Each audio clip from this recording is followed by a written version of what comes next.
So the question I chose for today is freedom. They asked him, please tell us of freedom. And I'm not going to read the whole thing, but just the maybe first section here. It says, he answered, at the city gate and by your fireside, I have seen you prostrate yourself and worship your own freedom. Even as slaves humble themselves before a tyrant and praise him though he slays them. It's a very interesting thing. He said everyone covets freedom. I mean, that's just innate in every living entity to seek freedom. I can hardly think of anything worse than when our freedom is taken away by force. And when another living entity forces their ideas, their thoughts, their desires on us, loss of freedom. I can hardly think of anything worse than that. So everyone covets freedom. Yet here he says that at the city gate and by your fireside, I have seen you prostrate yourself and worship your own freedom. As everyone does. Everyone worships their own freedom. But then the second part gives a contrast. It says, even as slaves humble themselves before a tyrant and praise him though he slays them. So what he's saying here is that the very freedom that you covet becomes the chains. The very freedom that you're so hard endeavoring for becomes the chains by which you lose your freedom. And first time I read this, I was a little bit, of course I was very young, and usually when you're young, you're not awfully too wise, you still have lots to experience in life. But Krishna in the Bhagavad Gita speaks about the same thing. Krishna speaks on the topic of renunciation. Now I'm a monk, I'm a renunciate, I have very few possessions. But the idea of renunciation is not just merely to give up things. The idea of renunciation is to increase freedom. So what we're renouncing, the idea of renunciation is to give up that which binds. Like often people covet things, and then they themselves become slaves of those very things. And lose their freedom. So wise people who have understood this principle take to the life of renunciation, not because they had a hard childhood or something, but because they have learned something about the world. Now, Krishna speaks about renunciation, and he says, and again, when I say renunciation, I speak about freedom. Renunciation as freedom. Okay. So Krishna says that there are two types of renunciation. And he says that one type of renunciation is called passionate renunciation. And this passionate renunciation is characterized by rejection of things when they become troublesome, difficult to keep, give pain, hard to stay with. There's some difficulty, there's some hardship, and then you renounce it, you give it up. And he says this is passionate renunciation. And then he says that the good renunciation, the renunciation of goodness, is of a different kind. That's the renunciation when it hurts, you don't give up. You stay with it. Like for example, let's say you're on a mission to do something good. You have a project, and the mission of the project is to do something good, something which is objectively good to yourself, to others, to the world. And as you're going about it, you're certainly going to run into difficulties. Matter, after all, is inert, and to move matter is a difficult thing. And then a whole lot of people want matter for their own possession, so there's always some clashing. So whenever you wish to accomplish something, there's always some tension, some difficulties. So when things become difficult, if you renounce them, that's the renunciation in the mode of passion. And the renunciation mode of goodness is that no matter the difficulty, you still stay with the thing. Why? Because thing is good and it ought to be done. Not because you're going to get something out of it, just because the thing is good and it ought to be done. And then Krishna says that the renunciation in the mode of passion leads to bondage. And the renunciation in the mode of goodness leads to freedom.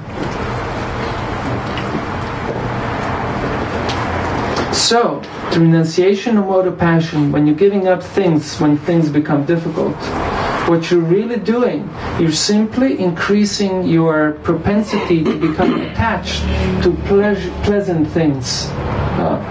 And your desire, your resolve melts down, and you become an easy prey to anything that gives a short thrill of pleasure. I read in one book of wisdom, Manusmriti, it stated that good things come slowly, and they come to stay. And the other kind of things, they come quickly, and they do not stay for too long. So good things, like for example to learn to play music, it's an art. It takes years, like whenever someone decides to learn to play this drum, they always start very enthusiastic, and then you see after month, 2, 3, they slow down. It takes about 10 years to become solidly good. So good things, architecture, music, art, relationships, all these things, they build up slowly. And when they build up real nice, real good. And they're going to produce a good thing. And those good things will stay for a solid amount of time. Short thrills, they come and go. And they're compared to a prostitute. Like a prostitute gives you some pleasure and takes away your money. Excuse the analogy. But I think it suits the point. Gives you some pleasure and splits away with all the goodness. All the goods you've accumulated. So therefore, I'll just read something towards the end here.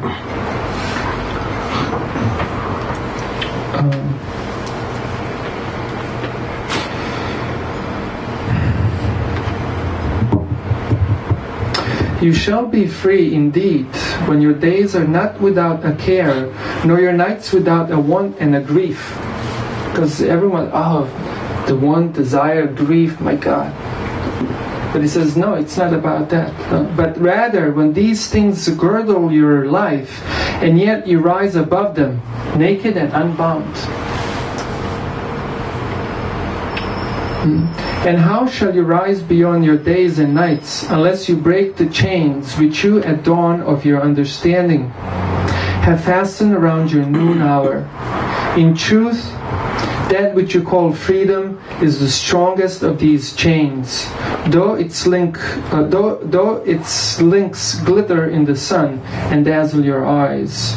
And I'm going to skip here, just towards the end.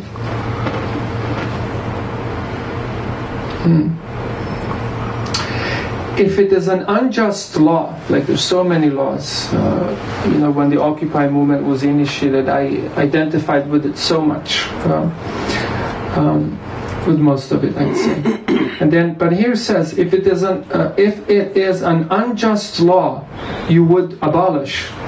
That law was written with your own hand upon your own forehead.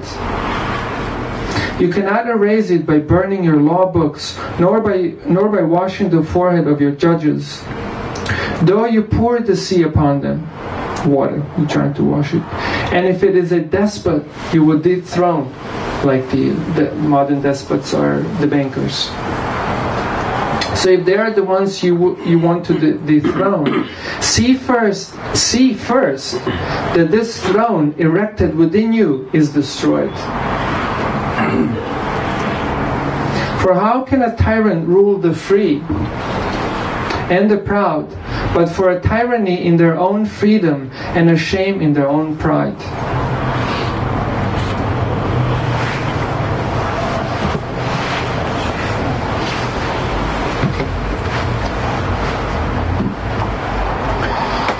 So ultimately, even if we cut off the whole spiritual side out of our lives, even if we lead our material lives according to these schemes, we would all become much better people, and the society would become a much better place. So instead of rushing for short thrills and judging things by how pleasing they feel, rather we take to the life of renunciation and stay with good things, even when they hurt. So ultimately, one who adopts this kind of attitude can successfully accomplish something as demanding as spiritual growth. Because it's really a lifelong project. It's not something that will give you short thrills ever. It will, maybe in Kirtan like this, a few spikes here and there, which is nice.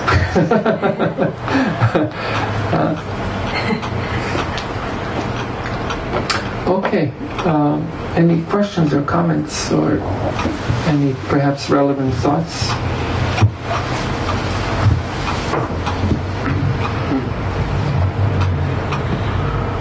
How about relationships that hurt? Do you keep those around? Do you let them go? How do you handle relationships? That's the biggest human factor, I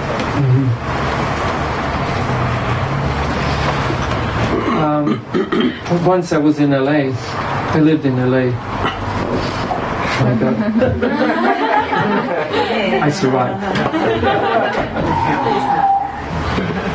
And there was a TV station, local TV, sort of like an alternative underground TV station. They interviewed me what I thought about parking. I'm thinking, here is this mess called Los Angeles, and you ask me for my opinion about parking? This doesn't make any sense. So similarly,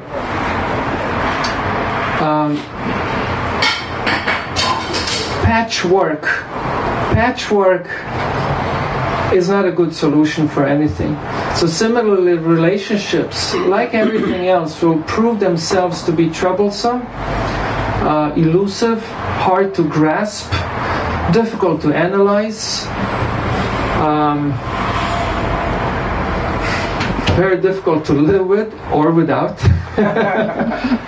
unless we first solve the crucial, the essential thing. So all the gross things spring from a subtle plane. So unless we solve the first thing, which is the first incongruity, which is the basic misidentification of the self with the physical product called the body, then everything else doesn't make sense. But if you think yourself, I'm not my arm. My arm is a physical thing that is mine. I even say my arm. My head, my body. So what am I? The soul. The soul that's looking through the eyes, hearing through the ears, observing the world and experiencing the world through the senses, through the media of this body. So if I'm the soul and I begin with this understanding, therefore my primary needs are spiritual, therefore relationships I establish should also be spiritually based. Otherwise, it's just like asking, what do you think about LA parking? What should be the proper solution? Should the city charge for parking and blah blah? So many questions. I was thinking, my God, you built this nasty place called LA and you talk about parking? Just throw the whole thing into the ocean. The whole thing is wrong. Let's grow some tomatoes.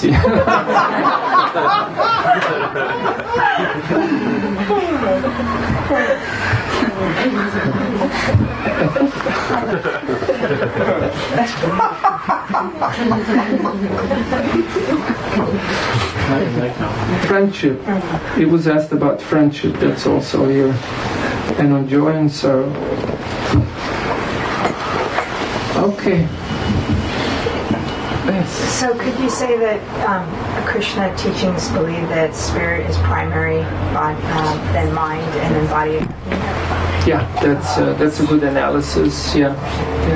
And it really doesn't matter whose teachings. I never care who teaches what. I mean, who says what? Gold is gold, no matter where you find it. Like truth, it's always valuable, whether you find it in a dirty or a clean place. So it doesn't matter where you find. Truth is universal. It transcends the boundaries of all that.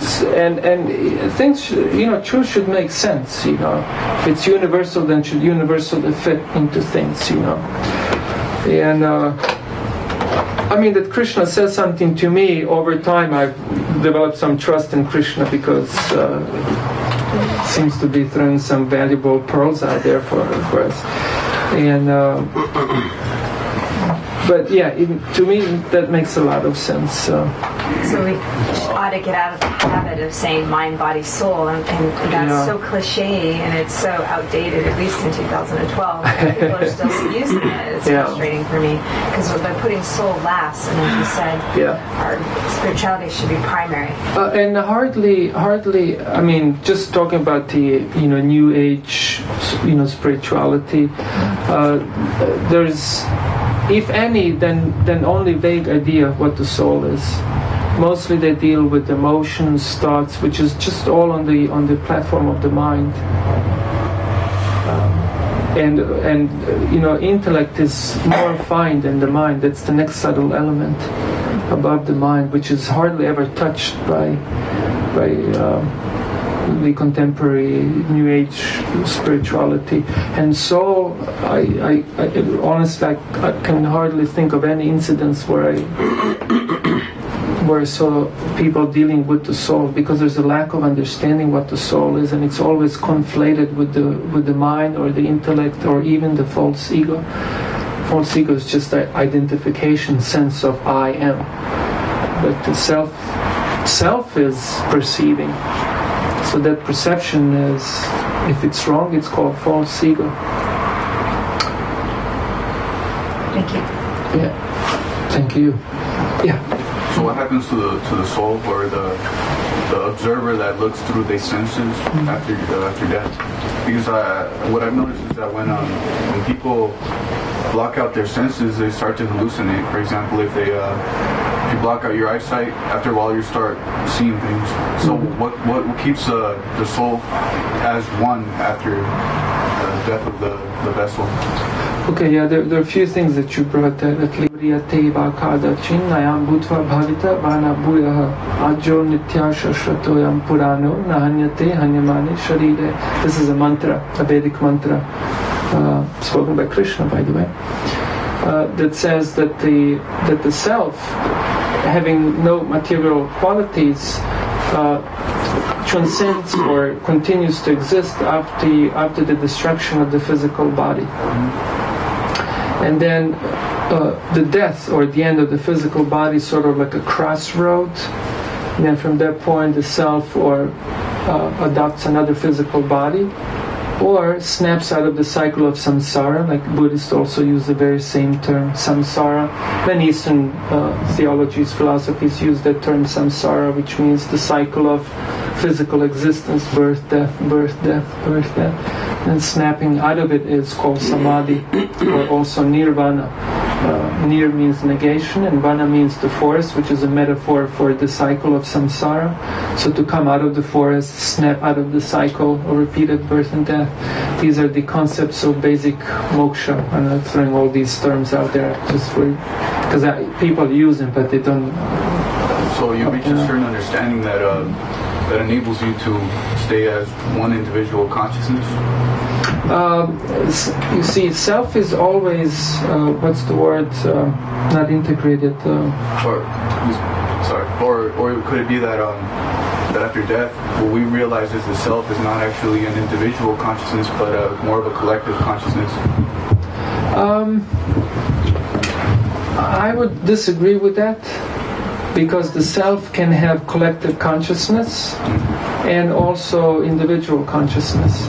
So, for example, the yogic texts of India speak of both concepts, unity in diversity and diversity in unity.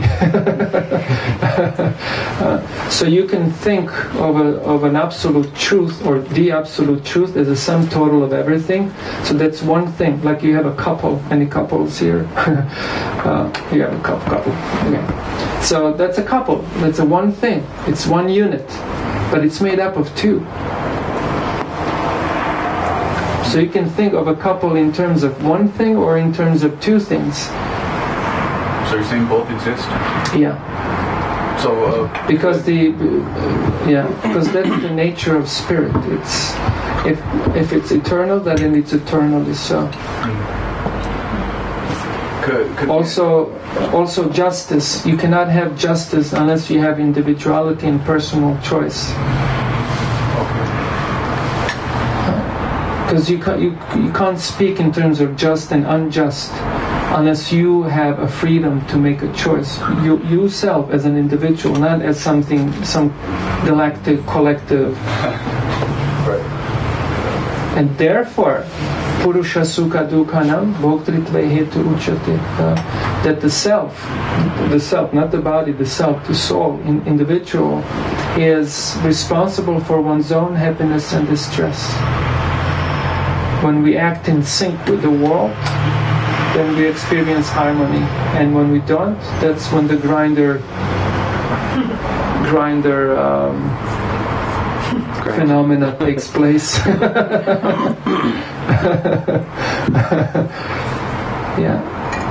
So if both collective and individual consciousness exist, could the same analogy exist in that plane that exists here in the material world? Yes, where yes, most certainly. That people are either awake or asleep, and by asleep I mean they're like sheep, or they just follow whatever it is, or materialistic people. Materialists are totally asleep. They're very conscious of only one aspect. To be conscious of one or the other aspect is to be out of balance, and to eventually be abominable. I'll give you an example. To have a just individual consciousness is to be a pig, and I don't mean a pig like a pig that like a real pig, but pig like a human pig. The worst of swines. Because to have collective consciousness is to be morally correct. Okay. And the lack of it leads to materialism, selfishness, and the grinder. So we should have a balance. Yeah. Therefore, they both exist at the same time. Those who are not used to, sophisticated and complex thinking, they sort of always endeavor to reduce reality to something very simple. Give me one formula. Give me a pill. Just one thing. But life is not just one thing. Life is many things, and it's our capacity to balance things that matters. So it's both things at the same time, unity and diversity, individual and also individual as a part of the whole. Okay, I was going to just end, but that'll be the last one. Okay, do we all start at the same starting line? In other words, are we all in this life supposed to have a dual consciousness, or are there some people that should only have one consciousness now, maybe in a middle lifetime they might develop dual? Should or should not? Every time you use the word, it's a moral judgment. So, and if we're to morally judge anyone or anything, we'd need to know the universal morality. In other words, teleological morality. That's a morality that exists outside of ourselves. In other words, what I'm saying is that morality is not our own personal choice. Like for you one thing is moral and for me it's another. Like you say you should be vegetarian, I say no, I'll eat your leg. What's moral, So morality has to exist beyond her and my personal choice. Has to be something that like truth is universal. That's why I keep saying truth is universal, and truth is morality. Good. So when we throw terms should, then we need to know what's the universal morality. And yes, people should be moral. In other words, people should be good. People should align themselves with the truth. People should not be ignorant, but yet there's plenty of ignorant people. Why? Because everyone's given the freedom. Everyone's given the freedom, and it's up to us to do what we want to do with it. And life is such that eventually everyone learns. Pain is a Pain is a great teacher. The grinder. The grinder. Disharmony. Yeah.